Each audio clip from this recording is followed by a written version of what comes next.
Hello guys, welcome back to my YouTube channel. So for today's video nga pala, dito tayo ngayon sa Kabankalan City sa kanilang Saturday celebration. At andito tayo sa racetrack for their second Invitational Motocross 2024.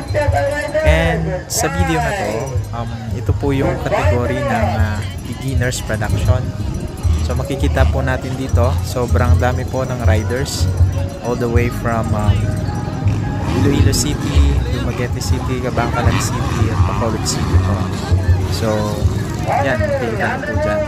Then, meron pong nakasali dito na mga bata. Yung age po niya is ranging from 30 to 50 years old. Pero sobrang lakas po ng bata na po. Grabe, pagsabayan po siya sa mga riders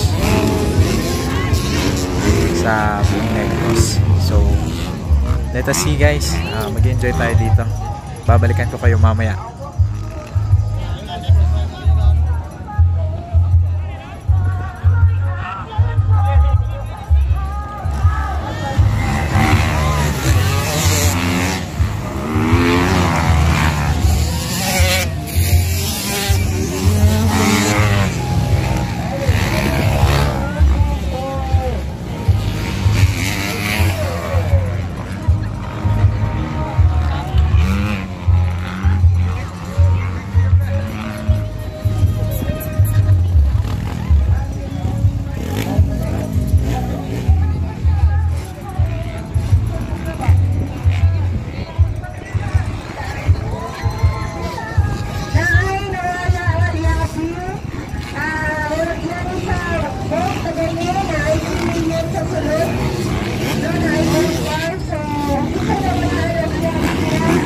So, sobrang timing talaga guys ng race na to kasi na medyo makulimlim. Wala masyadong araw. Tsaka hindi naman talaga umulan yung umaga na to. So, sobrang ganda talaga ng race nila. And hindi talaga mali kabok guys ng time na yun. So, ayun. Kita natin dito yung first, second, third.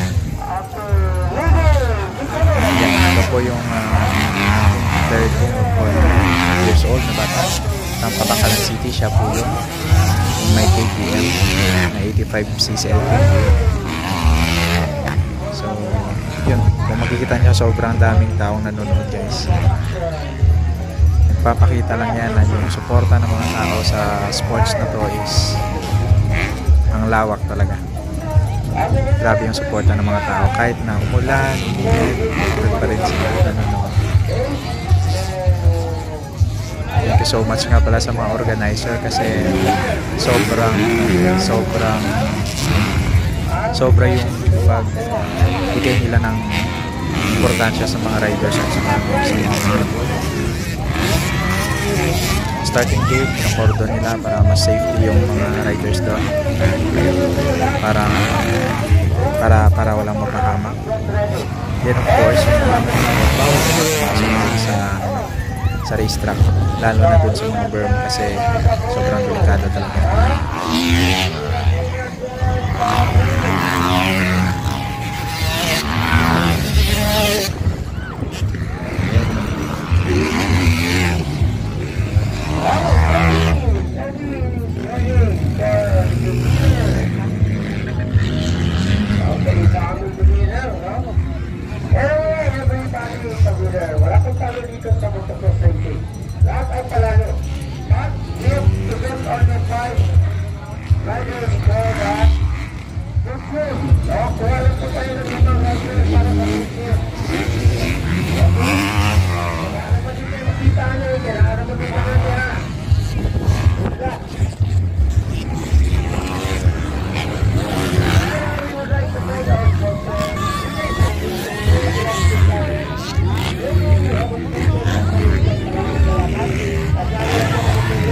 So dito po sa part na to guys, last lap na to.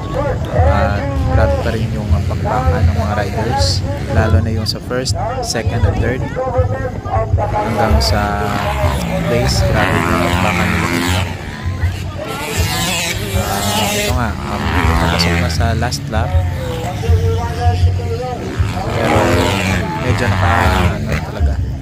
nakagawa na ng malaking gap yung nasa first. Iiwan na yung pack.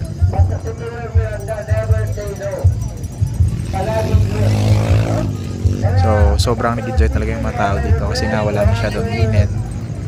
Tsaka, sobrang safe ng racetrack nito para sa mga manonood kasi nga medyo malayo yung gap ng mga berm tsaka sa mga tao para if ever naman may magkamaling rider at mag-overshoot dun sa mga berm or sa mga jump is malayo talaga sa mga tao.